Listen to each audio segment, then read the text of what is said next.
नमस्कार, आप देख रहे हैं प्रदेश का सबसे भरोसेमंद न्यूज चैनल उत्तर प्रदेश उत्तराखंड। मैं हूं आपके साथ में ऋतु तोमर। चारधाम यात्रा में श्रद्धालुओं की मौत का बढ़ता आंकड़ा सरकार के लिए परेशानी की वजह बनता जा रहा है और इसी बीच मृतक श्रद्धालुओं के पोस्टमार्टम से कुछ ऐसा खुलासा हुआ है जिसने स्वास्थ्य विभाग में हड़कंप मचा दिया है।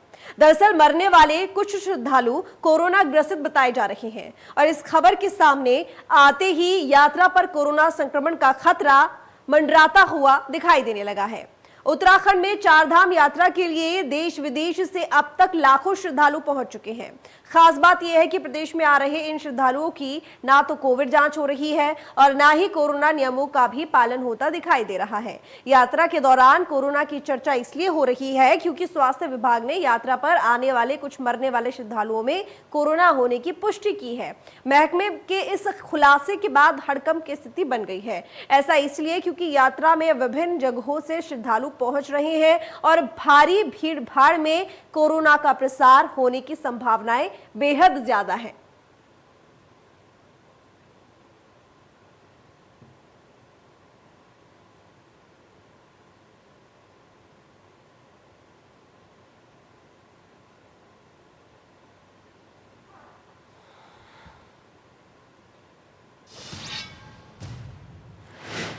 तो वहीं इस पूरे मामले पर डॉक्टर शैलजा भट्ट स्वास्थ्य महानिदेशक का क्या कुछ कहना है, आइए आपको सुनवाते हैं।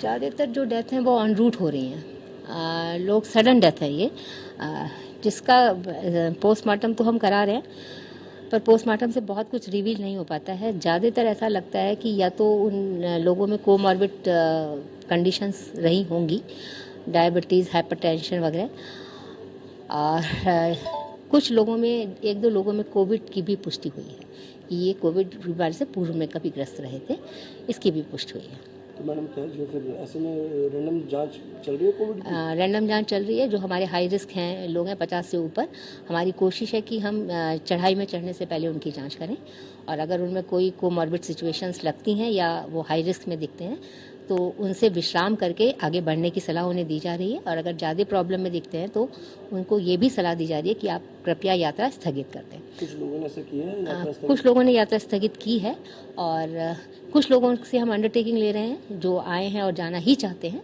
तो वो अंडरटेकिंग ले। तो इस पूरे मामले पर सीएम पुष्कर सिंह धामी का क्या कुछ कहना है, आइए आपको सुनवाते हैं। 2 सालों बाद शुरू हो रही है और यात्रा में पिछले सालों की तुलना में जो आज से 2 साल पहले या 3 साल पहले जो लोगों की संख्या होती थी उससे कई गुना ज़्यादा आई है। उसको हम सब लोग मिलकर व्यवस्थित करेंगे और हमने देश के लोगों से अनुरोध भी किया है कि जिन लोगों की यहाँ पर रजिस्ट्रेशन और आगे की जो भी हमारी जो एक हमने व्यवस्था बनाई है उस व्यवस्था के तहत जिनका रजिस्ट्रेशन हो गया है वही लोग यात्रा में आए और चूँकि और जो मेडिकली फिट नहीं है उनसे भी मैं अनुरोध करता हूं कि अभी मेरा अनुरोध है कि जब तक वो पूरी तरह से डॉक्टर का उनको सर्टिफिकेट नहीं मिल जाता है तब तक यात्रा प्रारंभ न करें।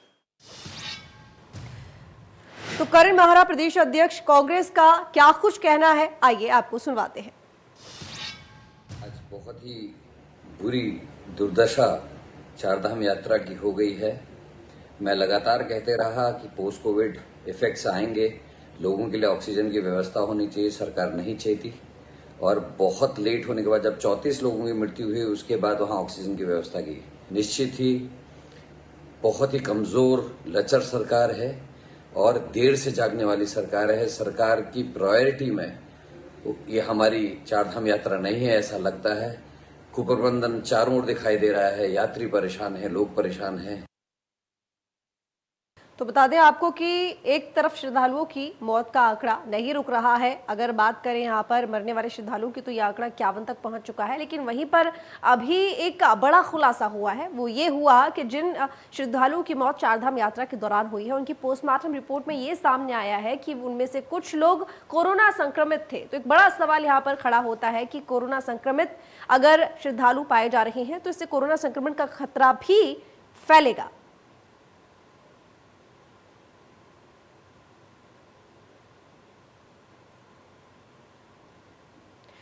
तो चर्चा की शुरुआत करेंगे। तमाम मेहमान हमारे साथ जुड़े हुए हैं। देवेंद्र भसीन हमारे साथ जुड़े हुए हैं, प्रदेश उपाध्यक्ष हैं भाजपा के। स्वागत है आपका देवेंद्र जी इंडिया न्यूज उत्तर प्रदेश उत्तराखंड पे। इसी के साथ प्रतिमा सिंह जी भी हमारे साथ जुड़ी हुई हैं, प्रदेश प्रवक्ता है कांग्रेस की। प्रतिमा जी, आपका भी बहुत स्वागत इंडिया न्यूज उत्तर प्रदेश उत्तराखंड पर। प्रतिमा जी, मैं सबसे पहले आपके पास ही आऊंगी, क्योंकि देखिए एक तरफ तो मौत का आंकड़ा जो कि लगातार बढ़ता जा रहा है, 51 तक ये पहुंच चुका है। वहीं दूसरी तरफ अब ये खुलासा हुआ है कि जिन लोगों की मौत हुई है, जिन श्रद्धालुओं की मौत हुई है, उनकी पोस्टमार्टम रिपोर्ट में ये सामने आया है कि उनमें से कुछ श्रद्धालु कोरोना संक्रमित भी थे। देखिए बिल्कुल, और मुझे लगता है कांग्रेस पार्टी शुरू से ही ये कहती आ रही है और सरकार को चेताने का कार्य कर रही थी कि बाकी सारी चीजें अलग हैं और चार धाम यात्रा सुचारू रूप से व्यवस्थित ढंग से संचालित हो, वो एक बहुत महत्वपूर्ण मुद्दा है, क्योंकि चार धाम यात्रा पूरे विश्व के जितने भी हिंदू हैं उनकी आस्था का केंद्र है और पूरे विश्व की जो नजरें हैं वो आज उत्तराखंड पर हैं, तो उत्तराखंड के सम्मान की बात है। पर सरकार दिक्कत ये हो गई कि ये उपचुनाव में इतना संगठन से लेकर सरकार तक व्यस्त है कि इन्हें ये देखिए चार धाम यात्रा में आप ये कह के अगर पल्ला झाड़ने का कार्य कर रहे हैं कि इस बार ज्यादा यात्री आ रहे हैं, तो मैं इस वक्तव्य से बिल्कुल सहमत नहीं हूं, क्योंकि यात्री हमेशा ही चार धाम यात्रा पे हर साल लाखों की संख्या में जो श्रद्धालु हैं वो दर्शन करने आते हैं।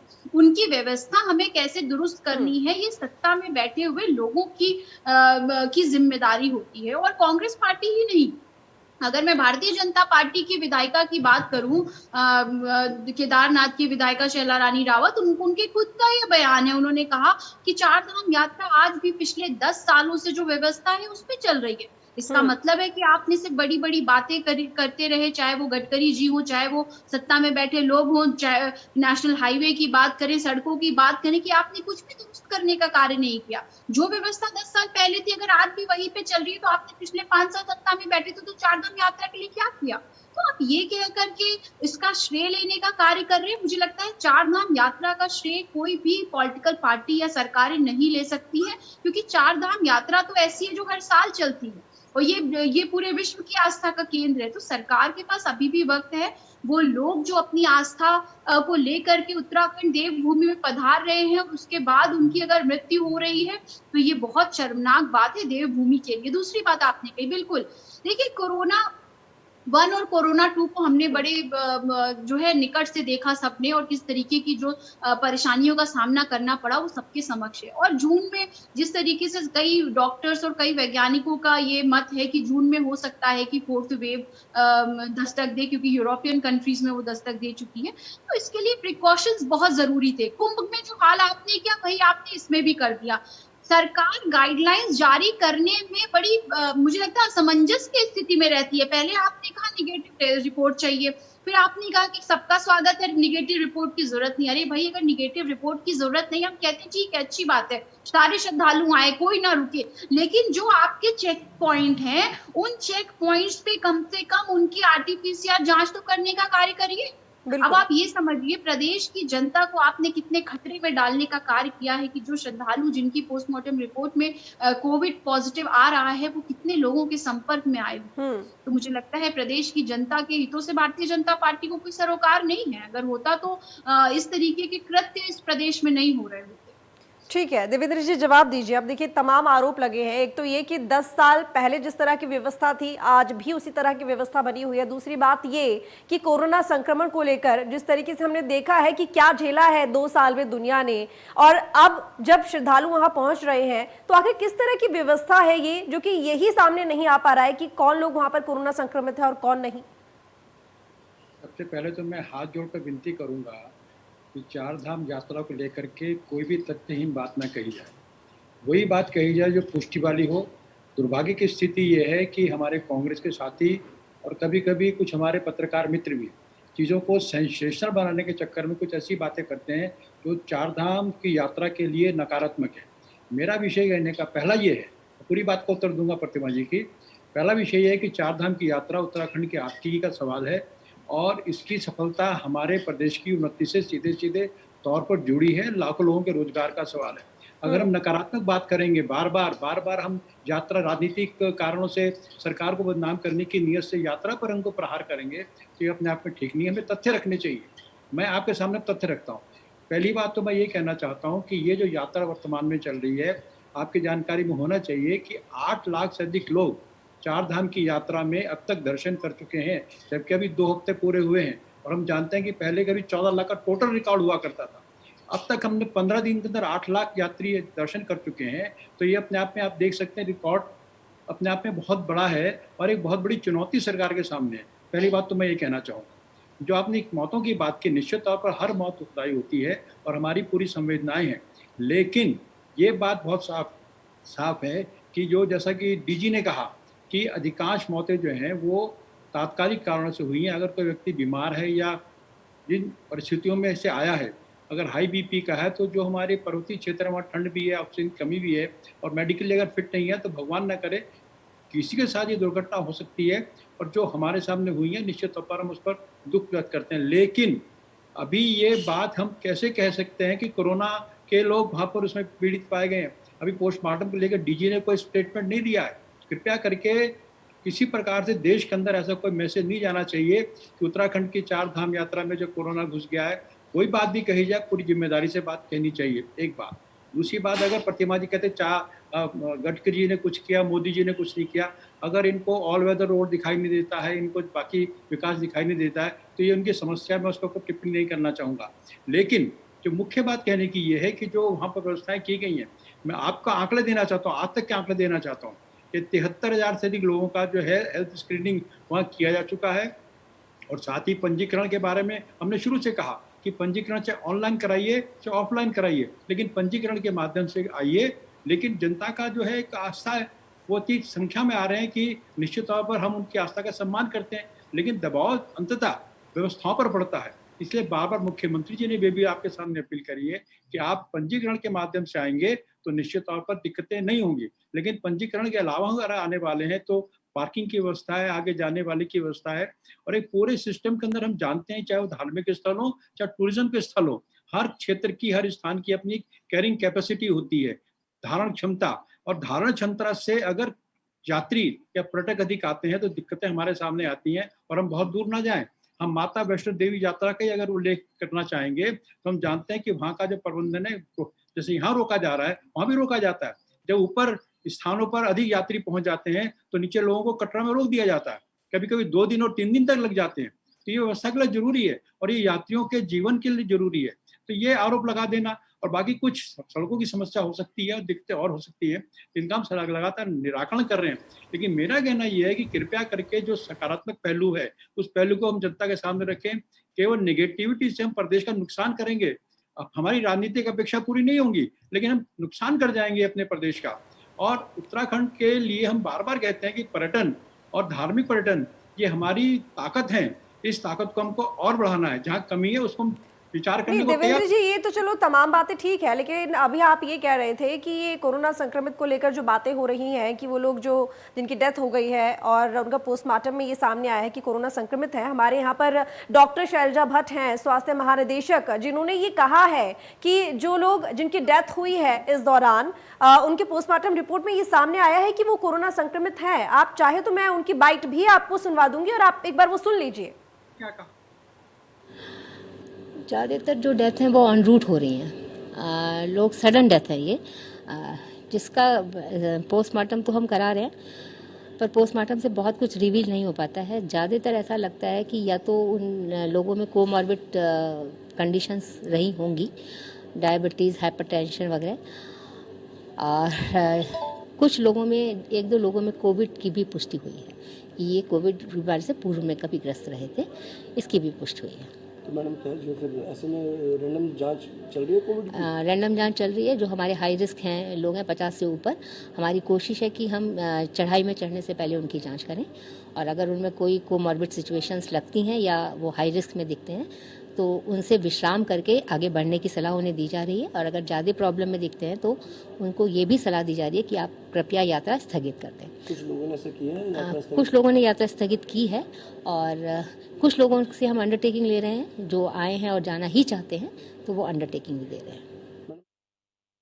ये आरोप हम नहीं लगा रहे हैं कि वो कोरोना संक्रमित मिले हैं। जाहिर है कि कोई बात सामने आई है, तथ्य हैं, तभी हम बोल रहे हैं पूरे जिम्मेदारी के साथ। ये स्वास्थ्य महानिदेशक हैं, आप इतना बड़ा आरोप हमारे ऊपर क्यों लगा रहे हैं यहाँ पर देवेंद्र जी? उन्होंने पूरी बात कही है ना, उसको कहिए आप। आपने सीधा कह दिया कि कोरोना संक्रमित पाए गए। ये अगली पंक्तियां पढ़िए, एक बार सुनिए दोबारा से। नहीं, आप एक बात बताइए, सवाल ये था कि जिन लोगों की डेथ हुई है वो कोरोना संक्रमित मिले हैं, उनमें सिम्टम्स मिले हैं, तो मैंने यही कहा है, इसके अलावा और कुछ नहीं कहा। आप इस बात का जवाब दीजिए ना। आप तो ये बोल रहे हैं कि आप ये आरोप ही क्यों लगा रहे हैं, तो भाई सवाल तो बनेगा तो पूछेंगे ना। आप सुनिए, मेरी बात सुनिए कि आप या मेरे को अधिकार नहीं बनता कि हम किसी प्रकार से भी समाज के अंदर पैनिक खड़ा करें। ना चैनल का अधिकार बनता है, ना मेरा जो प्रवक्ता अधिकार बनता है। जो तथ्य हैं वो हमको कहने चाहिए। हम मान के चल रहे हैं कि बहुत सी मौत इस कारण से हुई है, पोस्ट कोविड कारणों से हुई है। पोस्ट कोविड की अगर जानकारी ना हो तो मैं बता सकता हूँ कि कोविड जिन लोगों को हुआ है उनके लंग्स पर, उनके हार्ट पर, उनके दूसरे अंगों पर उसका असर पड़ता है और वो कमजोर हो जाते हैं। इसलिए कहा जाता है कि जब तक आपके वो अंग पूरी तरह ठीक ना हो जाए, आप मेडिकली फिट ना हो, आप एक्टिविटी मत करिए। अगर लंग्स कमजोर हो गए और ऊपर ऑक्सीजन कम है तो दिक्कत निश्चित तौर पर आने वाली है। तो ये सब चीजें बताने वाली हैं कि एडवाइजरी में हम लोग बार बार कहते हैं। लेकिन हम ये कह दें कि वहाँ कोरोना की स्थिति पैदा हो गई है, कुछ लोग कोरोना संक्रमित है, लेकिन पुष्टि नहीं है। तो मेरा निवेदन, बड़ा विनम्रता से कह रहा हूँ मैं आपसे, कि हमको बहुत धैर्य के संग और जिम्मेदारी के संग काम करने की आवश्यकता होगी। और मैंने कहा आपसे कि 8 लाख यात्री आ चुके और हमारा पूरा मई का जो स्लॉट है पूरा बुक हो चुका है और आगे की भी तैयारी हो रही। अभी हमारी 22 तारीख को हमारे हेमकुंड साहब की यात्रा शुरू होने वाली है। उसके मुख्यमंत्री जो गवर्नर साहब ने पहला जितना यहाँ से रवाना भी किया है। तो सारी व्यवस्थाएं एक साथ चल रही हैं और एक बड़ी चुनौती को पूरी सरकार लेकर चल रही है।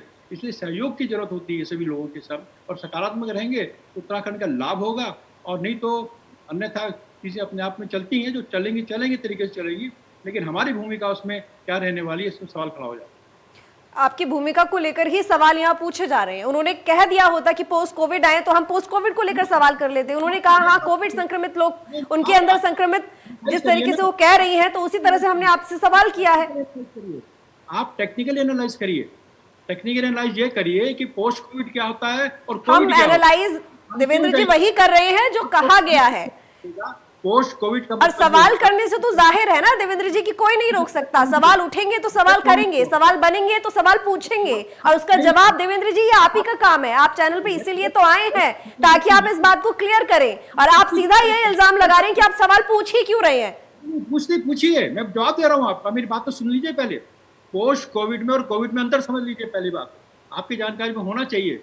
पहली बात है मैं आपके सामने बैठा हूँ, ये आप जानकारी मेरी दुरुस्त मत कीजिए। हमारे सामने जो आया मैंने वही सवाल किया। वो कहती पोस्ट कोविड, तो यहाँ पे पोस्ट कोविड में आपसे पूछ लेती जो बात सामने आई। चलिए आप उलझाइए मत। ओवरऑल यहाँ पर बात इस चीज को लेकर हो रही है क्योंकि कांग्रेस नेता ने ये बात भी कही कि जब लोगों के ऊपर पोस्ट कोविड का असर पड़ रहा है तो वहां पर ऑक्सीजन तक के इंतजाम भी नहीं थे, और वो भी बाद में किए गए जब उन्होंने देखा कि लोगों की डेथ हो रही है। सुनिए, कांग्रेस की बात तो ये रही है कि इनके नेताओं को माफी मांगनी पड़ी कि हमने खराब वीडियो वायरल किए। इन लोगों ने माफी मांगी। इन लोगों का रोल ये रहा कि 4 धाम यात्रा को बदनाम किया जाए, और अभी इनके अध्यक्ष भी नेगेटिव बोल रहे थे।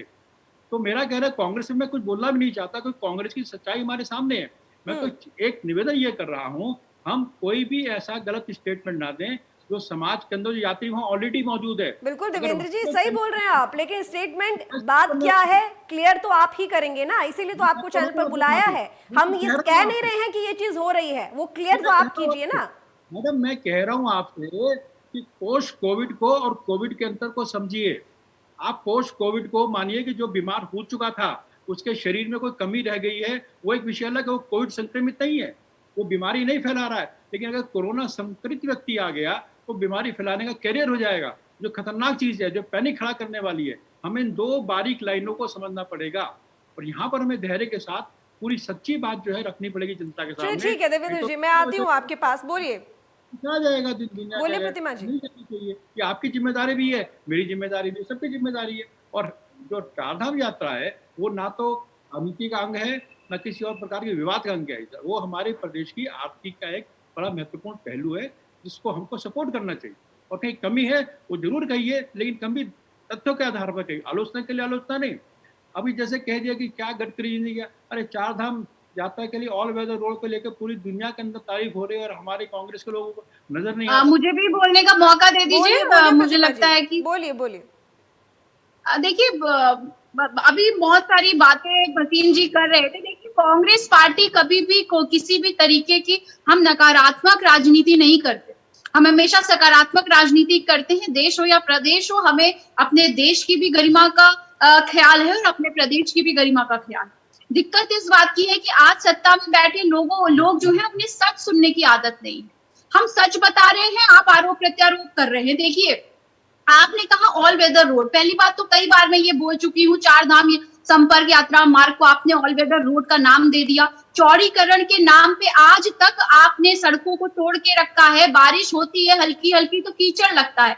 अगर मैंने कहा गडकरी जी ने कार्य नहीं किया तो मैं आपको प्रमाण दे रही हूँ। यमुनोत्री जो मार्ग है नेशनल हाईवे, वहां पे आपने देखा कि पिछले 24 घंटे से लोग फंसे हुए हैं और वहां की स्थिति ये है कि प्रशासन कह रहा है कि 3 से 4 दिन लगेंगे अभी हमें उस सड़क को दुरुस्त करने में। मैंने इस बात पे कही कि ये है आपकी व्यवस्था। और दूसरी बात, चार धाम यात्रा को कोई भी बदनाम नहीं करना चाहता, क्योंकि हम उत्तराखंड के लोग हैं। हमारे लिए चार धाम यात्रा उत्तराखंड के स्वाभिमान, अभिमान और सम्मान से जुड़ी हुई है। तो हम अपनी यात्रा को बदनाम नहीं कर सकते, ना अपने प्रदेश की साख को विश्व में बदनाम कर सकते हैं। लेकिन हम ये चाहते हैं कि जो श्रद्धालु दूर दूर से अपनी आस्था को लेकर प्रदेश में आ रहे हैं वो सुरक्षित वापस जाए और वो दर्शन करके वापस जाए।